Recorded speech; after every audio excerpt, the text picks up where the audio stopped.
Oh man, I'm about to get wild up in here. Let's try this thing out and see how it works. Cause I'm feeling a little hype, a little warm off that hen, and I found this nice little beat. So let's see what's up. Sit your ass down and hit the subscribe. In case you didn't know, Cage is about to go live. So hit that like button and shake those hips while I drop this knowledge and make that drip. The haters must have thought I was playing around, but check yourself out as you move to the sound. Slide to the left and slide to the right, but straight down the middle where it's nice and tight. It might be dry, it could be wet, but hit the share button, please don't forget. And tell your friends Cage is live on set. Boom. Woo, boom. What's up, everybody? KJ coming live from the studio, and boy, do I got a awesome guest. Why? Because he makes me feel normal with his candor and his leadership. My boy, Chief Brady McCoy. But before we go forward, I do want to throw this disclaimer out that any thoughts, any perspectives, any shared views are mine and his. Well, shit, I'm retired. Is his and his alone and does not reflect the thoughts and perspectives of the Air Force. You there, brother? I'm here, my man. What's going on? What'd you think about my little hip hop? It's better than Drunk Jenga, huh?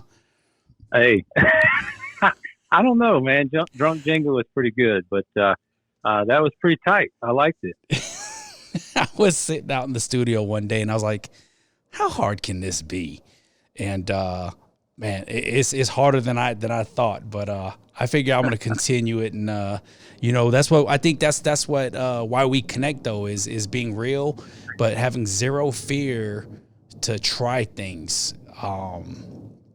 And I think that's one of the most admirable things about you.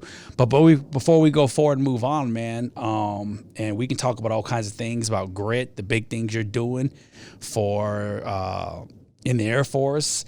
For 1% 392. Cool. Would you mind introducing yourselves to the guests who are listening out there? Sure, no problem. Brady McCoy. I guess I'll give the standard Air Force intro. But Brady is Brady, in or out of the uniform. But 27 years. January 10th was my 27th year. 23 of that as a Defender Security Forces. And for those that don't know what that is, basically police for the Air Force, with a lot of extra things that go into that as a Defender. And I could go on for days about how I love being a Defender and how I love the Air Force and all those things. But originally from a small town in southern West Virginia, first time I got on a plane was on my way to basic training in 1994. My wife, Julie, 4 sons, 5 grandkids, 2 dogs and a cat, my man. What else you want to know about me? Ooh, I don't want to talk about cats. Yeah. I don't know that nobody's ready for that story. Yeah, well, we might touch on that a little bit later, my friend. I think we should, because we got to throw a little bit of humor and stuff in here too every once in a while. But brother, I am honored to be able to get you on the mic, and man, there's so many folks, man, that I know just have so much gold. And they live every day. Like the fact I see what you're doing out there on 1% 392. I see what you do on your page. I know what you're about from Chief School. And we put so much gold out there. And it's funny because there's so many things. Like, I don't know if you know, well, you don't, but you're about to know, like, how much easier it is for me to read the Airman NCO and Senior NCO page now that I'm retired. You know what I mean? And man, I know what you mean. And I used to, and it's still tough, but I can laugh about it now, right? But you touched on a few things, and so one of the first things that I think absolutely, that is critical to our listener base, which is not just military. There are some leaders out there, especially in the Las Vegas area, and in a random few. Some of them make these YouTube profiles that I'm like, is this legit? Is this someone trying to just spy on me? I don't know, but there's a lot of listeners out there, man. But you were in the Air Force 27 years, right? I just retired after 28 years, and I think we are we come from the same core group of leadership. And as I was retiring, and from Chief School, I've seen leadership evolve, and I'm curious on your thoughts. So here's the first headline. You ready for it? I'm ready. Leadership versus cheerleadership. Everybody gets a prize. Is that what you're talking about? Yeah. And who's moving up the corporate ladder faster? I think the cheerleaders move up the corporate ladder faster because they deliberately put themselves in the spotlight to be seen, not necessarily for all the wrong reasons, but for all the reasons that a person might be more apt to get promoted for, like visibility, by name recognition from leaders across the Air Force, not necessarily the one that the troops know, the airmen know, the junior NCOs know from, the brown shoe leadership days that we're used to, but maybe the cheerleader that is out front, me, and not about them, right. In my opinion. Okay.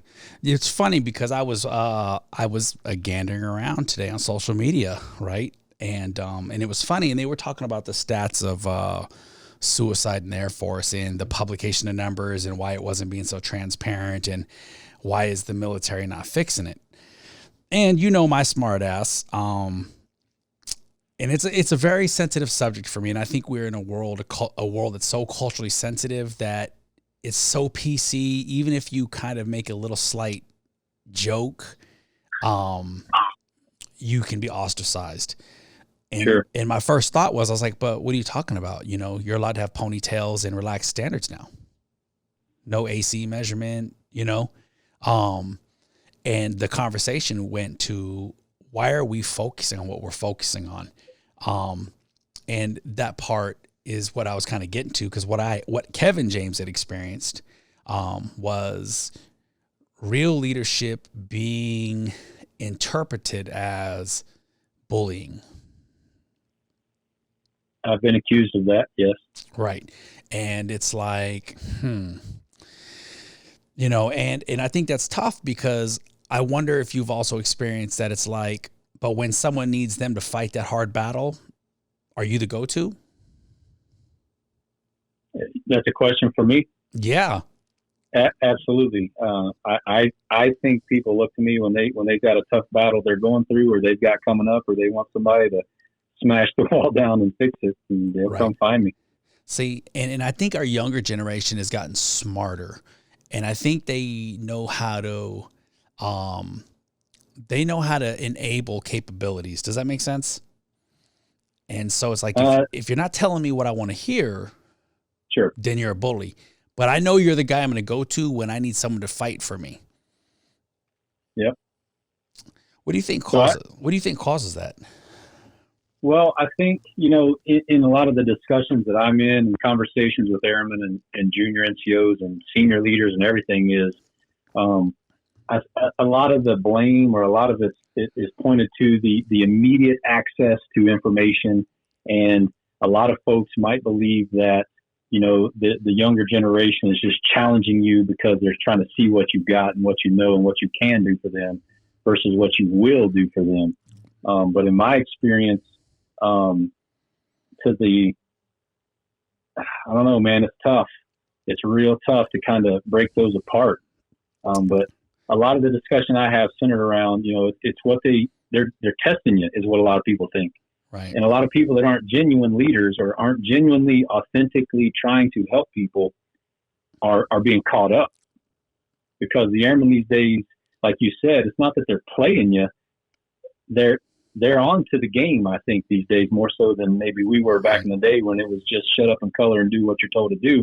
And I mean, I was okay with that. I'm not crying about it, but as you said, things have evolved and things are at the fingertips, and there's a lot more knowledge out there. There's a lot more experience out there. There's a lot more lessons learned out there, and it's right there. You got people at the top talking about, know your why and all these things. And people are being challenged.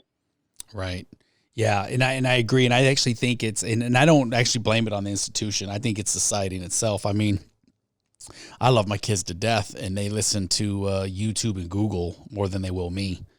And that's who's going to join the force, And I think you're right. It's that access to information. Remember when we joined, we had the Holy Joes that would come in and they made you put your initials on the top right corner. And if I had a problem, I was like, I don't know if I'm going to walk to the Lord living room, or I don't think I'm going to make that trek that far. I'd rather just do it. And I think you're right. I think, it's the accesses, but I also, and I don't blame the younger folks. I mean, leadership, like for us, is about inspiring and molding them. Right. And so we are charged with adapting. Absolutely. One of the things that blew my mind, and me and you both experienced this, and let's be honest, right, when we were sitting there at Maxwell Air Force Base, right? Right. I go into the chief pages and I'm like, do you even have any experience in this, or are you just an academic? And I think what blows my mind is when you can't speak from the perspective of experience. In other words, I've said in another podcast, and some of my peers may or may not agree with it, but I think it's factual. I think chiefs are the biggest and most best forces to get shit done, but we're also the ones who can fuck it all up. And also, a little caveat is I think, when they started firing commanders for every little thing, chiefs kind of lost the ability to be chiefs. 100%, man. I mean, you saw it. I see it. It's going to continue to happen. Just an example I'll give you is, it's the end of the year, it's the beginning of the year. It's recognition time for most of the Air Force. Most career fields have their individual sectional, like leadership awards, and then their recognition programs, right? And something I got told was I just didn't have time to do that. What do you mean you didn't have time to do that? You didn't have time to take care of your troops. You didn't have time you were too busy to do what you are supposed to be doing. Right. Versus caught up in all the other nonsense. In essence, you basically just said, I don't have time for you airmen and NCOs. Right. So, and I don't know if you ever experienced it. Well, actually I do know you went through some stuff. But after I left the Chiefs course, I was in the middle of one of those situations where got caught up in some stuff. A commander may or may not have gotten removed based on some things that people said. And that was just how it was, and from that point on, you see people back up. You see people like not come forward and be afraid, be scared to put their stuff on the line for what's right versus their ego and their pride. It's not about that for me. Right is right, wrong is wrong, and if wrong is happening, I'm going to call it. I've not lived a saintly life in the Air Force, and I tell that to the troops all the time. I didn't grow up not making any mistakes. I grew up making a plethora of mistakes and learning my lessons the hard way. But to your point, I think today a lot of people are scared. May be the wrong word. Excuse me. Apprehensive at putting their neck out there because today's culture, today's environment, whether people want to say yes or say no or admit it, is if I go into a room hot and it's deserved hot, then that word, that buzzword toxic comes out real fast. Oh yeah. And we can't have toxic anything. But to me, brown shoe leadership isn't toxic. Brown shoe leadership is, hey, here's the standard. Here's what the expectation was. Here's what we asked you to do. You're not living up to it. I'm going to call you on it. Yeah. Yeah. Well, and a lot of people won't do that these days. Well, hypocrisy is a standard operating procedure nowadays. I mean, I was just today looking at all the people bitching about how Robinhood blocked their ability. I don't know if you saw the market manipulation in the stocks with AMC and GameStop. Oh, like investing is like this big time almost. The little man now has a platform to have Discord and pump a stock, make a shit ton of money, and sell. And so what happened is one of the apps, like you got Webbull, Ameritrade, Robinhood, people were mad because the SEC and the hedge funds in Wall Street, basically, I think they launched an investigation and these platforms, these people who had made money were blocked from buying any more. And then the Robinhood had actually sold their shares at a cost that was probably not at its peak. So going back to the hypocrisy thing, I laughed because, I mean, people are in arms, right? Up in arms. Yeah. And I said, you had no problem with blocking a blocking action a few weeks ago on Twitter. You had no problem with censorship on Twitter because you didn't like someone. It didn't affect them personally. Right. I said, so it was funny 2 weeks ago, but now today when it's your money, you're up in arms. And I think we have a lot of hypocrites. And well, hypocrisy's always existed. It just, social media, right? Like even our platforms, you can just watch on social media how many people, are hypocrites. I like said, MLK quotes on Monday and they're already posting hate on Inauguration Day, which is a few days later. Right. So, and I don't get into political, but I am talking about behaviors of people, and none of us are above it. Remember, you said none of us are saints. But I think as I got older, and I realized how annoying that shit is, I kind of stopped. And I think social media kind of just exploits it a little more. You know what I mean? Because it's easy. You can make an emotional decision and do something, and we see our airmen do it. But I think, the big foot stomper of something you just said was, and then I think because I think resiliency is an issue. Agreed. Brady McCoy became Chief McCoy probably via X% mistakes and lessons learned, but it was based on how you bounced back and you kept pushing forward with the whore. Sure. So, I was listening to, and it may have been your podcast with London last week or another one. I listened to a lot of different, Jocko Willink's, Jocko podcast, things like that. Yeah. And somewhere in there, it started my mind going about this very topic, because most of my career, at the very early part of my career, it was pretty bumpy. I was 19, 20 years old out of West Virginia, had never really done anything outside of what I did at home or in my little small town.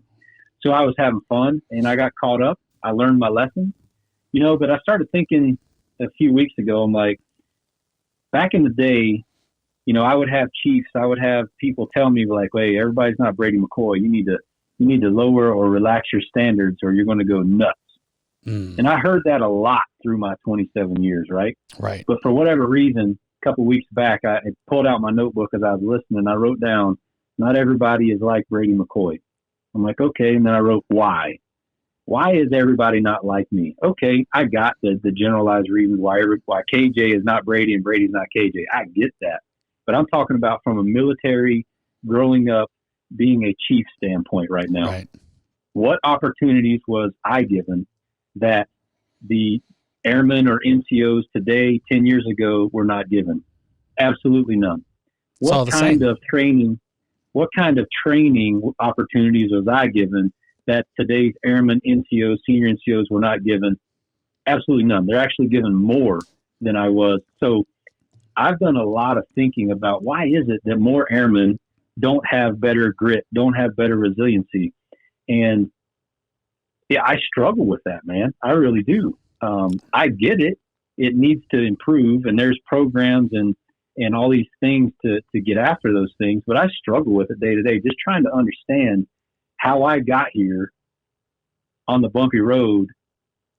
And there's more opportunity and more things in place than ever, and people can't get there. Yeah, a few things that I would probably point out. If you saw a bowl of goldfish, right, and you ask them if you ask them how's the water, they wouldn't know, right? So the environment. So what I mean is, back in the day, Kevin and Brady, very, very similar personalities, right? And I tell this story to a lot of people. I said some of my best friends, we didn't become best friends till we fought in the street. Sure. And we didn't like each other because we were so much alike. But that took effort. Right. 100%. All our younger folks today get criticized directly or more indirectly than directly. But think about how many times you've been insulted or condescended indirectly just via social media. I was a front pager on Airman NCO at one point. I don't know if you knew that. I wish I would have caught that. I was through second and third order effects because of Sergeant Lovely. I was right there, man. Well, we should talk about that if you want to, but I think that's what it is. I mean, our kids are growing up. Like if you watch that Netflix special, Social Dilemma, they grow up constantly being criticized, constantly trying to process mass amounts of data. While me and you, when we were kids, our biggest struggle was like, I'm trying to make a bow and arrow out of that stick on the tree. Right. Or the guy that or girl that didn't like it either came up and punched you in the face or pushed you down on the ground, and you got up and figured out how to adjust. Right. The social dilemma you talk about is a different animal, man. Well, our whole world is technology based. I mean, look at it like this. Yep.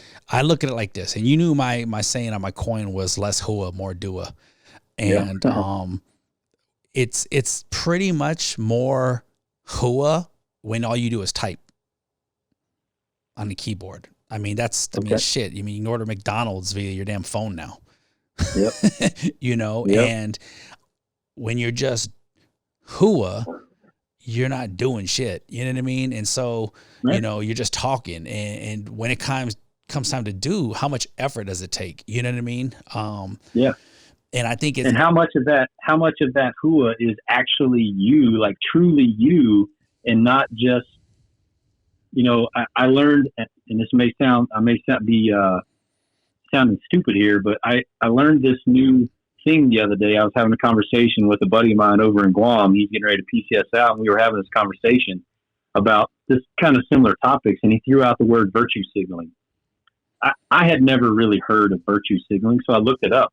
And I think it kind of ties into what you're talking about. You know, all the hua on the keyboard, is that really the person, or is that just a persona that they want people to think they are? Oh, dude, I just photoshopped a 14-inch cock on myself. I'm just joking. But I'm just saying you can be whatever you want. So think about it like this. And it's funny because people can do it a lot more on social media. But remember when we were both airmen, young airmen at our first base, right? Right. Who knew you? You literally could redefine your persona, who you were. I mean, I could literally just do on a blue or red bandana and said I came from some gang in California. Right. I mean, you really can, right? So social media allows people to be anything and everything they want because, you know, we were talking about me and actually I did I just haven't did the content yet, but I asked a friend, I said, hey, can I interview you? And he was like, no one's interviewed you. Like, I want to come into your studio and interview you, and you need to tell your story. And I was like, okay. And so, you know, we were talking, and I say, me and you it's different. You know what I mean? I said, right. You know, the political landscape absolutely identified why everybody's not like Chief McCoy. Right. And because that's the humble part of you, because I had the same problem. I would tell people and it blew their mind. I'd be like, sometimes I forget I'm a chief.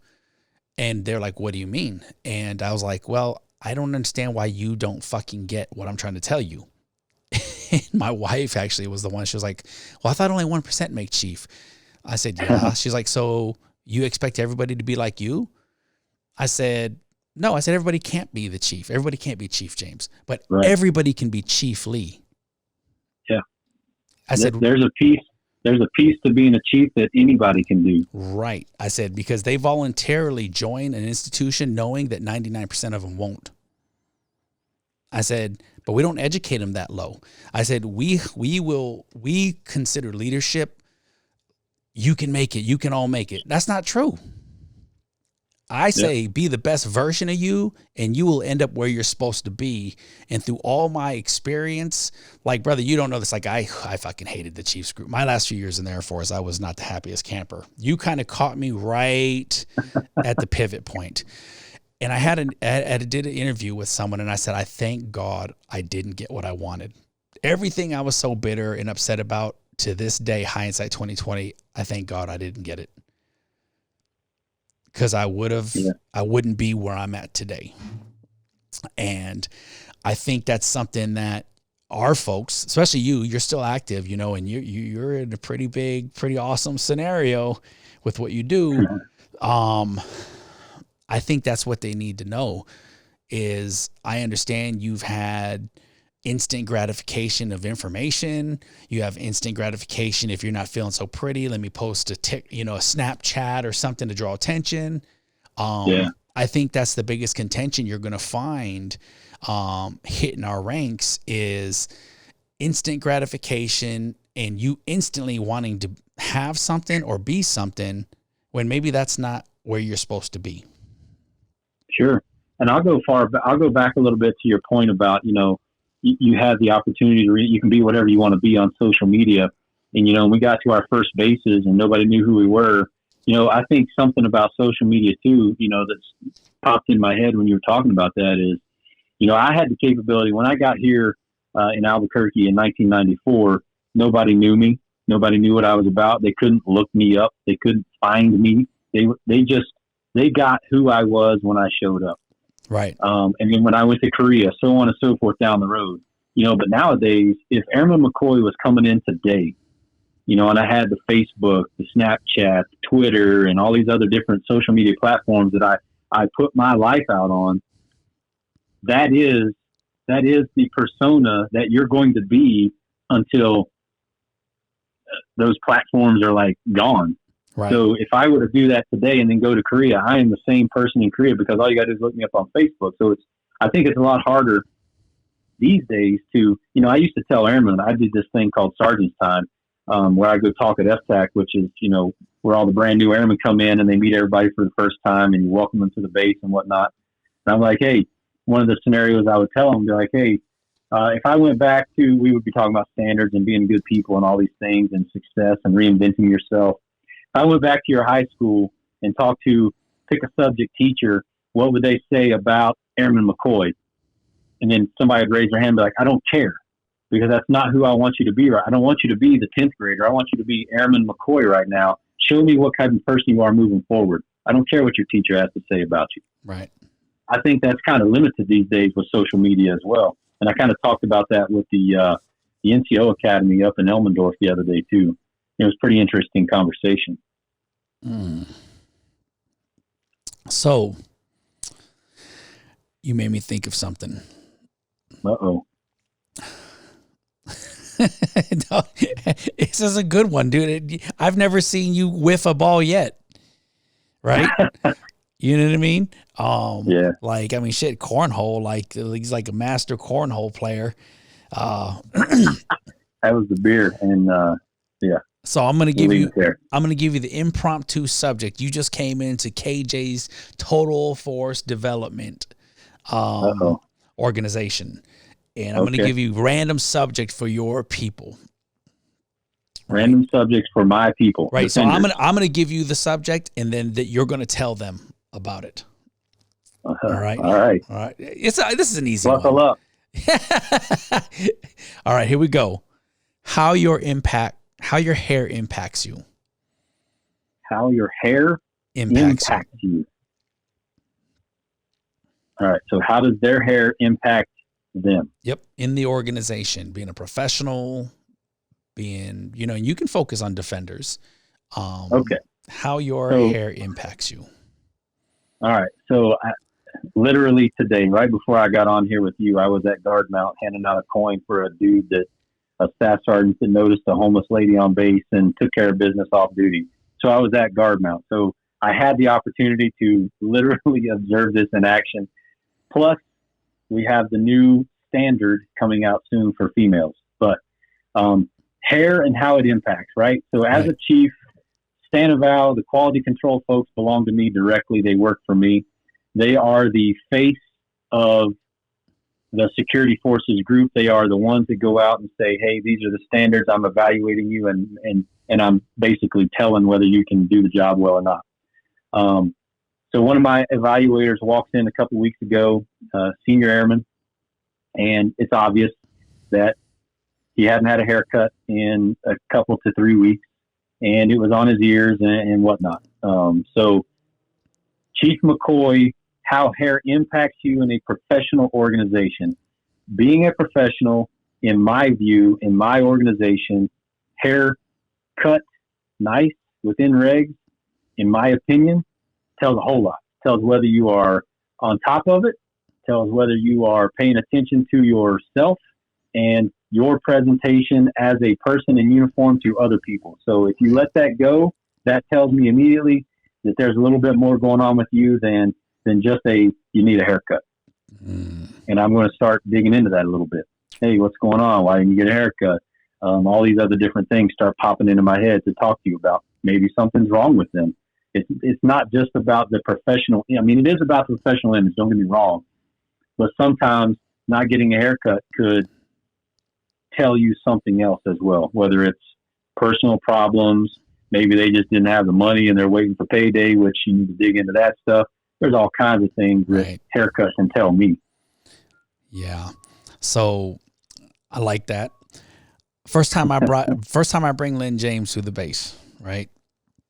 And I love defenders, right? And I'm not just saying that because, you're my boy. Everybody does. I love defenders, right? I joined the Air Force to be one because I wanted the beret. And I thank God every day, like I said, that I wasn't, there was no openings, believe it or not. Going through the gate and show my ID card. And it's like, I get up there and I'm always enthusiastic because Lord knows if Chief McCoy said, hey, you're going to work this gate for 12 hours with all this gear on, Chief James's body wouldn't be able to handle it. So I think it's only appropriate lead the way. So it's, hey, good morning. How you doing today? Grabs my ID card, looks at it, does the old back and forth, flips it, right? Hands it back to me and says, thank you. Right. Right. I said, I can't get a chief. I can't get a good morning back. I can't get none of that. I said, I greeted you with a good morning, blah, blah, blah, blah, X, Y, and Z. Then he goes to parade rest and is like, sorry, chief, have a great day. Right. And you could tell there's some sarcasm, right? Sure. And so I immediately wanted to punch him in his fucking mouth. But I was like, no. And my buddy, close buddy, Ahmad Rashard? He's retiring here as the security forces chief. Me and him were on the IG team together. I think I've met him a couple times, but not enough to say I know him. Okay, so I never complained to him about his dudes because most defender chiefs are very protective of their people. And I said, so we're going through, and my wife's like, why was that such a big deal? She has nothing to do. She don't know the military, right?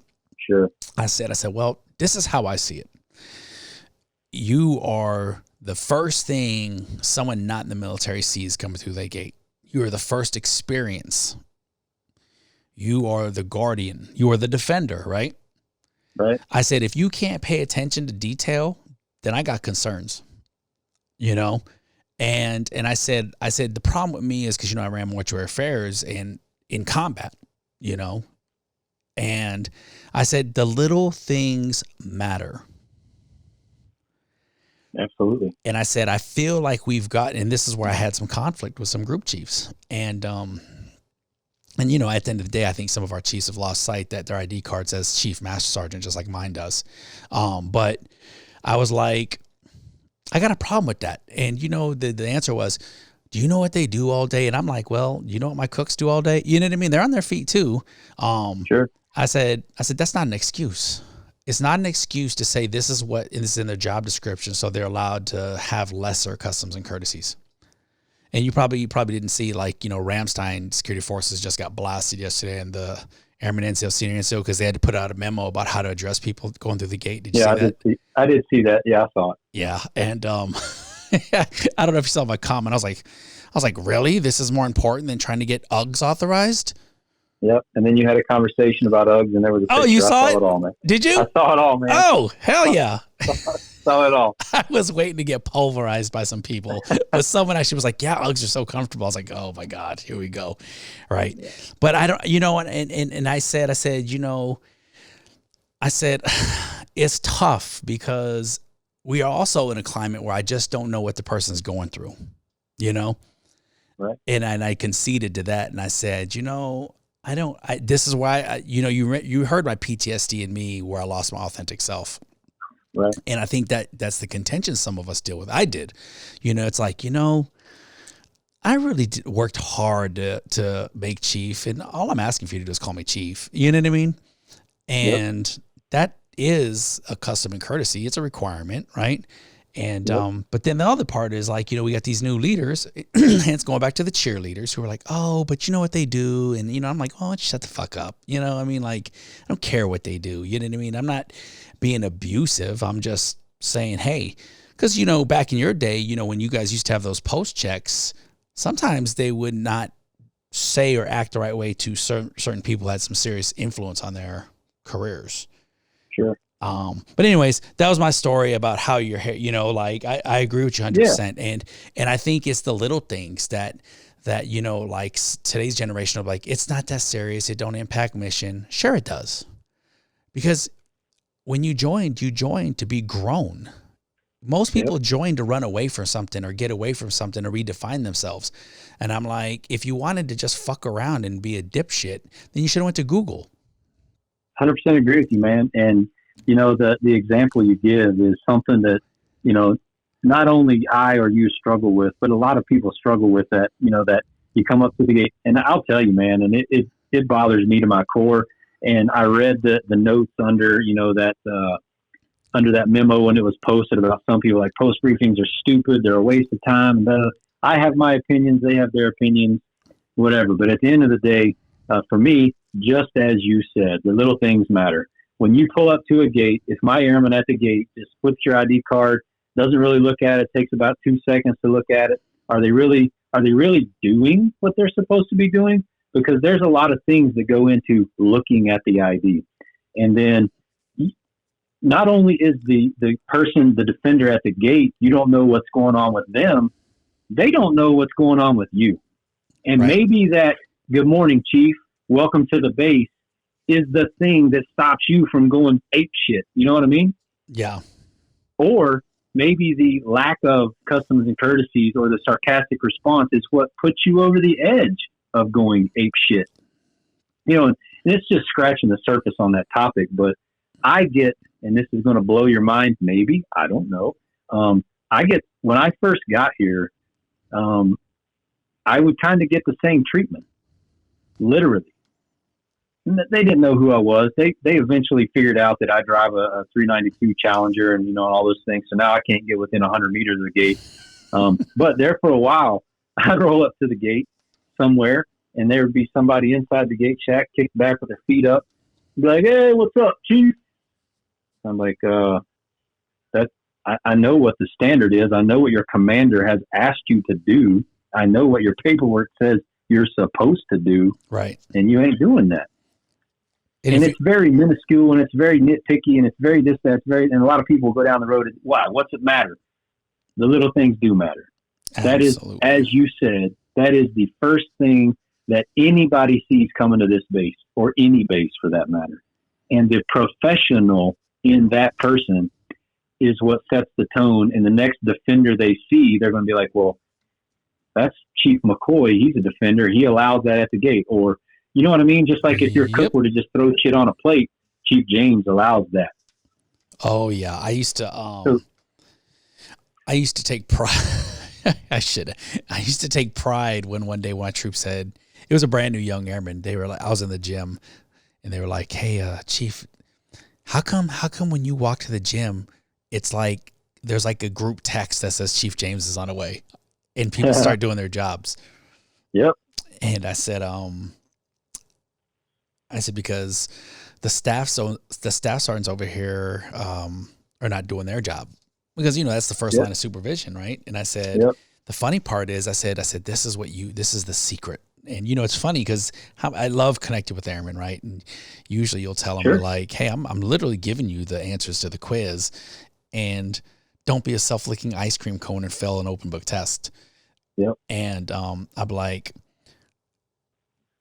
don't do that. They're like, well, that's what everybody else is doing. I said, right. But I said, how many people make chief? They usually don't know. I'm like 1%. Right. I was like, so don't be like everybody. Be like the chief.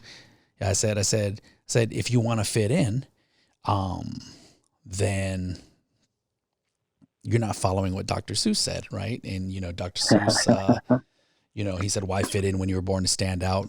And usually there's a connection there. And then usually because the connections are, you know, kind of like indirect fire and it's just random, they usually get sucked in the vortex of complacency. And, you know, and I was talking to someone about that and they're like, why do you think that is? I said, because they get paid on the 1st, 15th, regardless how good they do. Period. Dot. I was Period. like, Dot. I was like, if their fucking pay was based on performance, I was like, I promise you we would have a lot more excellence. You'd have a different culture, brother, if it worked like that. But it doesn't matter. Like, I've got folks, you've seen folks that have been what we call relieved of duty, can't carry a gun for 6 months to a year, getting the same paycheck as the troop at the gate, doing customs and courtesies. It don't matter. Yep. I mean, it matters, but at the end of the day, that paycheck is still coming, whether you're pulling a gun for me or not, you know, for the duration of however long you're still getting it. And you use the example of everybody sends a text out coming in the gym. I'll throw this at you. Have you ever experienced this? Walking down, pick a building that you worked in at one point, and an NCO or an airman or whoever comes around a corner and they see you or I, and then they immediately jerk their hands out of their pockets. You ever have that happen? Yeah, mine. I got one more add-on to it, and I bet you've experienced it. Not only do they do that, then they look at the ground like they don't see me. Absolutely. And you know what I do? I call them out. I say hello real Absolutely. loud. Absolutely. I'm like, hey, nope. You know, it's wrong, or you wouldn't be ripping them out because the chief's coming. Right. So just do the right. It's so much easier to just do the standard and do the right thing versus trying to sneak around and do all these things that sometimes it just blows my mind, man. Well, I actually had a friend I told on Facebook yesterday. I said, you know where the failures are with all this stuff? And it was funny because there at BMT, I said the failures at United States Air Force recruiting and BMT. I was like, how are these folks getting in? and I obviously that I don't really mean it, but I'm like, sure. Aren't you the gateway in? Like, I mean, like, I'm like recruiters, their primary concern is meeting a number, right? Yep. I mean, you watch the recruiting standard change when they were like, yep, no tattoos. And then all of a sudden they're like, oh shit, we're losing a lot of good talent because of tattoos. So just relax the standard again. And I'm like, establish a standard that's consistent, you know, and stick to it. But stop changing it and saying that people aren't good enough for something just because you have the luxury to at the time. Right. And I said, you know, and one thing that, you know, and I try not to quote the Sinex too much. Like, I love listening to him. But sure. I tell people, like, I've never seen him lead anything. So I'm like, but he talks about consistency is key. And I want to go back to that because if there's one quote I knew to bring it today, right? Because one thing I've gotten so far since we've talked about you, and I think I really do believe, right, that we're very much alike, minus, you know, like the Kool-Aid shirt. Is if I was to say, you know, if you had one of many mantras, that maybe you don't use this verbatim, but I guarantee you that you would tell your people that your career is either a daring journey or nothing at all. Sure. So how do you convince your people that are you bold or bored? And this is from a professional development I went to, but it was real. He's like, are you bold or bored? And how many of our airmen do you think are just not that excited about being in it? So let me give you the segue of what I used to talk about. I'm in Las Vegas, right? Right. I consider it the hospitality mecca of the United States. People fly from around the world to get here. Sure. My squadron is hospitality, right? Yeah. And I used to argue with the CFM, and I'd be like, how come I'm not losing people to 6-figure jobs out on the strip? I said, because they're really just cheap labor to you. Yeah. I was like, let's be real. They're just cheap labor to you. I was like, we don't. And so they were bored. They were like, not only are we cheap labor and like glorified janitors, you send me down range to just watch someone do what I got trained to do. Yeah. And how do you inspire your people when you know they've said something? Because I think that's the difference between the leader and the cheerleader and some of the things that at least frustrated Kevin James, because I got to a point where I said, I can no longer subscribe to what the institution is saying because it's unethical and I think it's wrong. You want me to literally just bullshit my people. Yeah. And I can't do it. So I would tell you, and you know this, and I don't know if all the people that listen to your podcast know, but security forces is the largest career field in the Air Force, 30,000+ folks, yada, yada, yada, right? Right. Right. And I am a 100% believer that most, maybe not all, most folks that join the Air Force to be a defender come in with a mindset. Yeah. They come in, they've been shown the video, they've been talked to, they've been, I hate to say the word sold, but they've been sold a bag of goods like, hey, you're going to shoot guns, you're going to blow things up. You might get the chance to jump out of an airplane. You might get to do these things, drive all these cool cars, do all this training, yada, yada, yada, yada, yada, yada. You know, and then their eyes get big as saucers, right? Like the Tom and Jerry commercials or the cartoons back in the day. Yeah. And they get to their first yard and that video ain't there, man. You're going to the missile field. That video is not what they're doing. So they get no fault of their own. They get a little bit disenfranchised, you know? So I see it everywhere. Man. So how do I bring back those big saucer eyes? Right. I do it through real talk, you know, authentic. You've said it 100 times, man, that authentic talk. Sometimes I do forget I'm a chief because when I start talking, I'm talking to grown-up men and women, adults, like they're grown-up men and women adults, not like I'm Chief McCoy and they're Airman McCoy. Right. But we are grown men and women in the same United States Air Force trying to complete a mission. So that's how I try to communicate with them, right? Right. And when they get to these bases and they don't have that, in my opinion, then they get even more disenfranchised. And then a guy like me comes in, and I'm not trying to toot my own horn. I'll let you do all that stuff. But I push realistic training. I get them on the ranges. I take my sandbags out, and I make the mundane firing platforms a little bit strenuous, a little bit challenging, so that they know, you know, that to me, being a defender can be very monotonous, and it can be very sarcastic at a gate, checking your 1,000th ID for the day. All those things can be boring.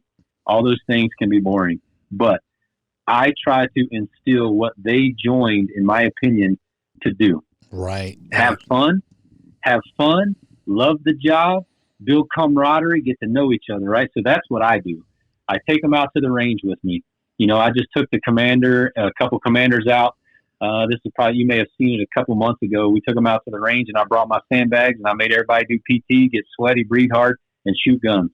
Oh man, I'm going to do it again this month. I just got Clifford, my big 100-pound sandbag. I'm going to take it to the range. You know, I've got the combat arms folks that run the range talking to me about buying sandbags so that they can do those things. Not trying to promote sandbags, but I try to get people out of the norm, out of the mundane, out of the boring. Right. By talking to them about real stuff. You know, I went to guard mount today, and I had a young man that had found a homeless lady on base, and there was about 15 people in the guard mount. I was like, and it was a staff sergeant, right? And I'm giving him a coin, and I'm like, so, staff sergeant, tell your story. So he tells his story in detail. Everybody's looking at him like, oh my gosh, this happened. I'm like, so show of hands. How many of y'all knew that happened? Not one person in that guard mount raised their hand. Wow. So that's not one airman raised their hand. Yeah. So I was like, so those types of things, man, bringing, you know, and I hate to say this because it's become a buzz thing too. You know, the why is big. It's important. Those Absolutely. Airmen need to hear those things. Yeah. And let me add on to that. So I used to, I bet you're probably in the same boat. Let me just go with it. We're in the same boat, and then you can say, no, we're not. I had a lot of boys that were like, why are you still in? Like, most of them topped out at master, and they knew me. Most of them were surprised I should have topped out at tech sergeant. And I said, someone's mother, father, brother, sister, husband, wife is trusting me to bring the best version of their loved one out. 100%. And I said, if there's no bigger why to a leader, they're in the wrong business. There is no bigger why, brother. And especially because I wrote a paper years ago, and at that time, oh man, it was about 2008 or 9. It had said that 80% of military dependents joined the military. I was like, makes sense. My dad was in the Air Force. I joined. You talk to anybody that you go in the Air Force with, most of them have, at the time, 80% would have a military family. Oh, my dad was in this, or my dad. And then, like I said, you look what you did. Deployed, home base, largest squadron, right? Very stressful career field. I said, one of these staff sergeants might be my kid's chief. Yep. And my people were blown away when I'd get in their shit, right? And I'm proud to be services. I picked it because I was 17 and they said I'd work in a gym and I was single and young, and I was like, shit, I'm gonna go where all the females are, because I didn't get the security forces job. Right. And as I got older, and I know I was guilty of it. And I remember one day it was Thanksgiving meal. This is here at Nellis, and we put up these hours to prep for the Thanksgiving meal, right? Right. And usually breakfast and it'll usually be, how the deal is, a little continental thing because we're prepping for the big meal, right? So I'm standing there helping put these tablecloths down, and here's one of my my shift leaders or the facility manager, and I'm there, and an airman's banging on the door, knocking on the door, and of course, we were chiefs. We have to walk that fine line, right? So I'm just like, hey, look, this is one of my leaders. Let me stand back and let him handle it. But I can hear the conversation. Sure. And the kid comes in and he's like, you guys already closed? And the leader is like, yeah, we're closed. You have to come back when we open for the meal, right? Usually it's like about an hour or two break. And so, I had fought the battle. I said, look, we need to open up one of the flight line facilities for that break in time. So if Airman X can't come here, they can at least go there and get some food. And because the flight line shuts down, they just said, nope, we're going to shut it down because of the contract and blah, blah, blah, blah. There's all kinds of little dumb shit that, we'd like to have lots of rabbit holes. So anyways, the manager starts to send the kid away, right? And I was like, I said, hell no. Right. And, I said, go call him back in here. And this is probably a flaw on my part. I don't buy too much into that whole fucking praise in public, whatever they say in private. Fuck that. If you do something stupid in public, we're going to handle it in public. More people probably need to see it and hear it. So. Right. Yeah. But the cheerleaders of the world who are chasing that star for command chief, they don't buy into that shit. Or anyways, let me stop. So, so I call him in. I said, are you hungry? He's like, yeah, chief, I didn't know that, we were going to close earlier, blah, blah, blah. I said, go find him some food. You know what I mean? And so he goes and gets some food. Kid leaves and he comes back. He's like, chief, it doesn't help us, when blah, blah, blah. I said, you know what? What if that was my fucking kid who was a brand new airman, right?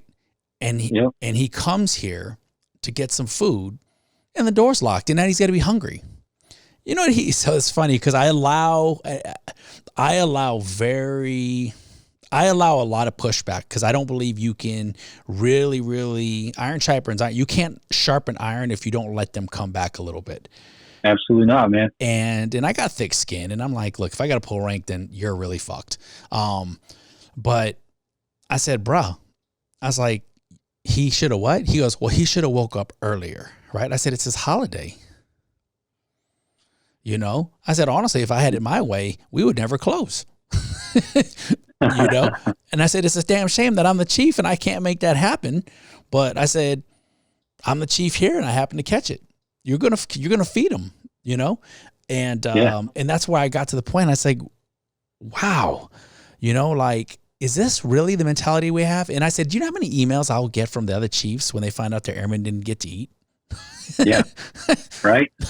Right. I said, isn't it easier just to think outside the box and square away this one airman? I said, it's not like I said, bring in 400 people.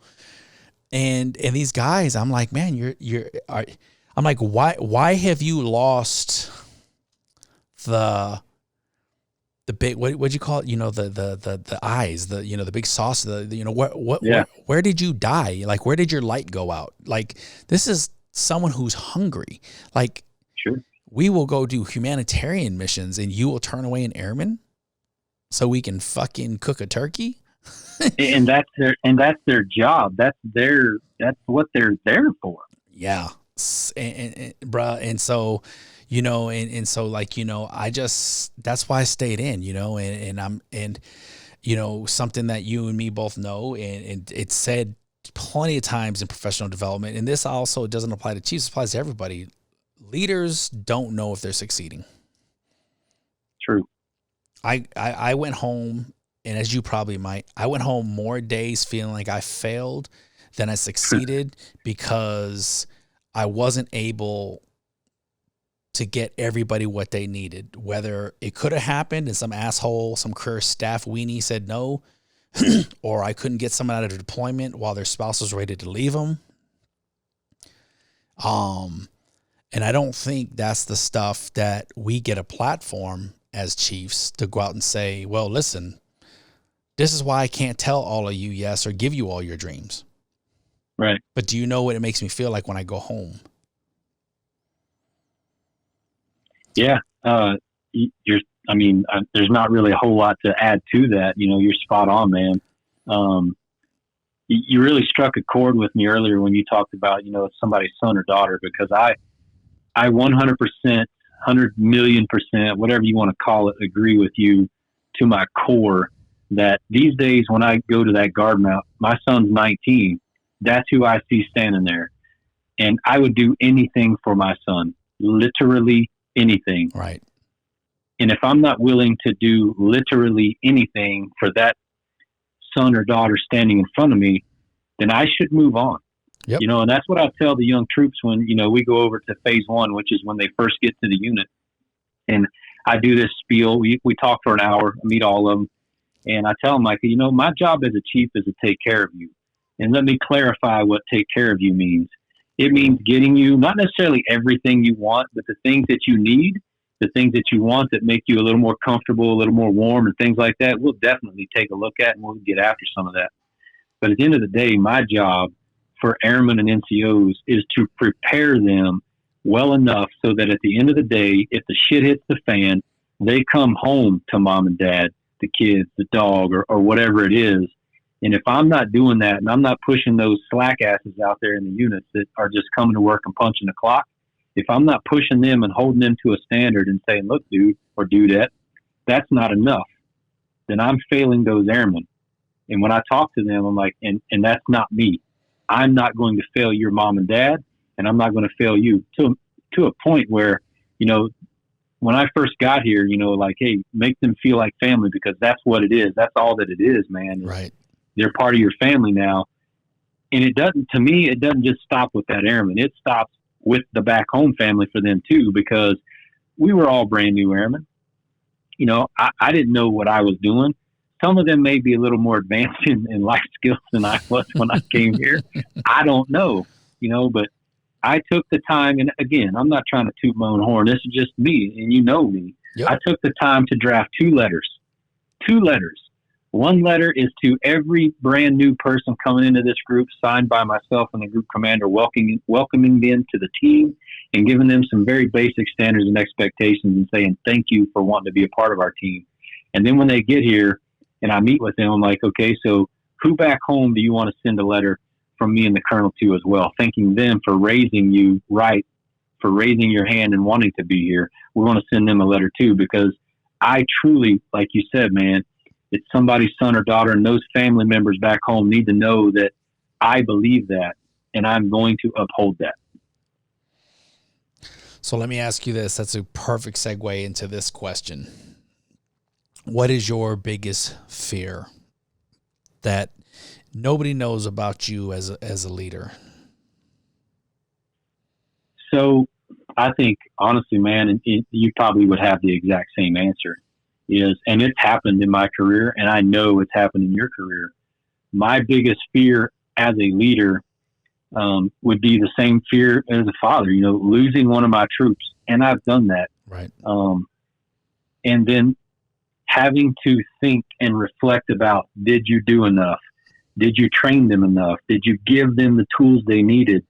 And I'll go back to when I was at Holloman in 2008. I had just come back from Iraq, and before I deployed to Iraq, I had just got there. I'd come back from Germany, got to Holloman, hadn't deployed in a while, so I was hot, and I'm like, I'm down with it. Let's go. And I went to my commander because we were sending 25 people out the door, 26 people, and I was the team lead. I was like, hey, sir, my flight is 27. Can I take all of my flight with me instead of randomly picking people? Because we had built a pretty cohesive unit. And he's like, yeah, sure. But the one dude had deployed with somebody else and was already gone. Long story, I'll sum it up real quick. Long story short, we were all deployed to the same place. He had prior to us getting there, he had some trouble, some relationships and things like that, came back, ended up, long story short, he had gotten the husband of the person he had a relationship came to Holloman, stalked him for a while, kidnapped them both, and stabbed this dude 30 times in the chest, and he was on my flight. I'll never forget that, man, because to me, as a tech sergeant at the time, I could not help but think, what did I not do to prepare that airman to make the right decision? Right. What did I not give him to help him make the right decision? So for a long time, and I had only known them for probably 2 or 3 months, I blamed myself because I didn't prepare that young man enough to make the right decisions. It was hard, man. So to me, the biggest fear is not providing the guidance, direction, and leadership that is needed for these young people to succeed and be successful. Right. So let me toot your horn for a little bit. Because, I'm not active no more. And one thing I'm gonna hopefully, because you're basically just started earlier than me, because you're doing the 1% 392, and I doubt that ever is going to stop. Me and you as chiefs, when I was active, while you're active, we have an obligation to lead, and our people have an obligation to follow. It just comes with the position, right? Right. When I retired, I struggled with that, and I realized that my leadership style had to be one of like a lighthouse. And yep. And I struggled. I was like, how come no one's following me? And they're like, dude, I realized, I was like, wait a minute, I got to be that lighthouse in case someone may not show for months. But there might be a cruise liner one day with 3,000 or 4,000 passengers that I save because I was there and I was patient. And this is what I want to share with your folks that are listening about Chief McCoy and something I experienced as a chief. Most chiefs are pretty much told what they want to hear because you're a chief. People used to say, hey, man, you must be a really good leader. I'm like, shit, I don't know if I'm leading anything. I said, I'm a chief, so they just say yes, Right. I was like, I knew I was leading when I was a tech sergeant. I was the best when I was a tech sergeant. But this is, coming from a retired chief, Air Force wounded warrior for your people, about you. We don't ask how you're doing proactively and reactively follow up just to fill a box. Most of us know what it's like to suffer in silence, and most of us know what it's like to try to solve a problem that had I just reached out and asked someone, they would have fixed it for me. And I know you're that kind of leader, and I hope that when you're communicating to your people, and that's not just defenders. I know you've influenced much more outside of that and outside of where you're stationed right now, is that in a world of technology, we're literally doing a podcast on our phones that's going to be published. There's no excuses. And I know that they don't believe it. So I'm trying to encourage them that ask him to be Brady McCoy, as long as it's not illegal and ethical and immoral, and maybe even some of the things that redline that. Do not suffer in silence, and do not ever think this man will not legitimately put the best foot forward to help you. He just said what his biggest fear was, and you need to listen to that. Because I think, brother, man, too many of our people are scared of the chief stripe. I think that was a barrier that's a barrier. People see the stripes and they just don't want to talk to you. 100% agree. And they don't realize it's like, dude, I've got the most scars. I've learned the lessons for you. That's what being a chief is about. And when you're trying to connect it with them, I don't think they believe it's authentic. Like, I'm like, look, I connect with people because I love people. I'm the only dummy who retires, don't need to work, who goes and works, and then starts a podcast so I can keep connecting with people and sharing the good word, right? Yep. And it breaks my heart to know that some youngster out there, like my sons and daughters, like your son, is going through some shit, and they don't have no one to go to who can give them some no bullshit. This is what you got to do, even if it includes understanding that there's some consequences. Yep. But the consequences don't got to be life ending. They don't have to be career ending. But because you have enough courage and I've built enough, a good enough relationship with you, we can work through this together. Tell me when I've lied. Not 1 second yet. Right. So, for those of you blessed to serve under Chief McCoy, please do that. You know what I mean? Especially in a very high ops tempo and career field, and one that, let's be honest, is very underappreciated. Is that fair to say? Yeah, I think that's fair. And I say that shit about my job all the time. I'm like, let me take away the food and bedding, see what you say. You know what I mean? Let me shut the gym down, right? And so I think we take for granted the things that are in front of us, not realizing how important they are. And I have a lot of love and respect for cops. Like I said, I wanted to be one. So what I did want to see, and this is, I don't want it to feel so dark and dank and so emotional, right? Sure. So I'm putting my Kool-Aid shirt on. And we said we'd get back to that cat story. Now, would you be in the doghouse? No. If you shared the cat story? I would not. All right, so we're going back to Chief School, and you share the story about the cat. Go. Yeah, so we're down in Maxwell Air Force Base in Alabama, and I was staying in the Holiday Inn, I think it was. Yeah. And I had come back up to the room for whatever reason. I was calling my wife, and I had FaceTime. And what I heard in the background, it was a couple different things, a couple different times. The first time, I'm FaceTiming her, and then this hailstorm comes through and breaks out all the windows and all this other stuff. And then next week, the instance you're talking about, she had gone down to do some laundry. We had a bi-level house, and our cat, white cat Phineas, Flingtail something, I forget what exactly he is, but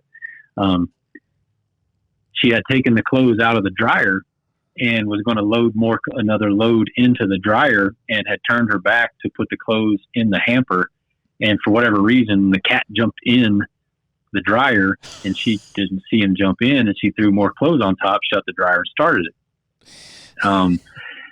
20 minutes ish go by, she said, and she went back downstairs for whatever reason, and opened the dryer, and out crawled this white cat with blood that had dried up on it and all this other stuff. So she freaked out, which is, I would think, normal. We went and got the neighbor, took him up to the vet. The vet was only less than a mile away. They put him under cooling blankets and all this other kind of stuff, and we thought he was done. And he made it. I mean, he's still alive. The only things that had actually happened to him, other than the traumatic situation of being in the dryer, was they had to cut parts of his ears off where they had been burnt, and they had to amputate his tail. But other than that, he used up 10 of his 9 lives, and he's still going, man. He's living up in Colorado Springs with my son in his apartment going to college. Oh, hell yeah. Doing just fine. Oh, yeah. Hold on a second. Man, that's what's up, man. So, brother, yeah, I just wanted that we had to do one quick story, man, especially that one. Like, we'll have to get you on the podcast again, and maybe we get Landon to jump on, or whoever else. Man. And I know you were blessed to see him for did you guys actually get to hook up? before he left? We met up a couple of different times, and I moved into his house on base when he moved out. Oh, wow. Yeah. Oh, wow. You So find I was still getting Landon Favors mail, and I had to forward it up to him at his next base. Where did he end up going? I think he's up at Holloman. Holloman. Okay. Yeah, I got to give him a call. I know we chatted a few times right before I retired, and man, I would say that, you know, phenomenal group, but I would say you and him are the two that I've actually stayed in the most contact with, and ironically, we were the three that actually I think kind of got together the most and went out and had some Red Robin and stuff like that. But man, what I would like to do is give you the floor. And if there's any words of inspiration for a good closing or anything like that, I'd like to. What would you share with the audience? I mean, it can be anything. Man.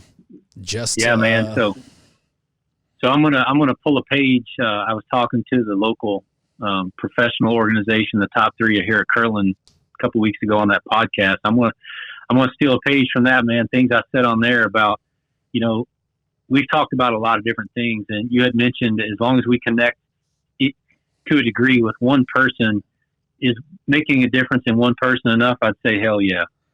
The goal would be is make a difference in as many people's lives as you can. But I learned at the Air Force Academy that as long as you're making a difference in one person, saving a life or whatever it is, you're making a difference and you're doing what we're on this earth to do. But the advice I gave on that last podcast was, you know, I truly, truly believe that in order for us to be the best human being that we can possibly be, we have to, and I'm not going to use the company line of why, we have to figure out what lights our fire. And when you figure out what lights your fire, man, and you chase that fire and you stoke that fire and you put oxygen on that fire and that flame gets bigger and bigger, your passion, whatever that passion is, get after it. Go get it. Don't slow down. Don't let anything get in your way. Don't let people tell you no just because. If you're passionate about it, go for it.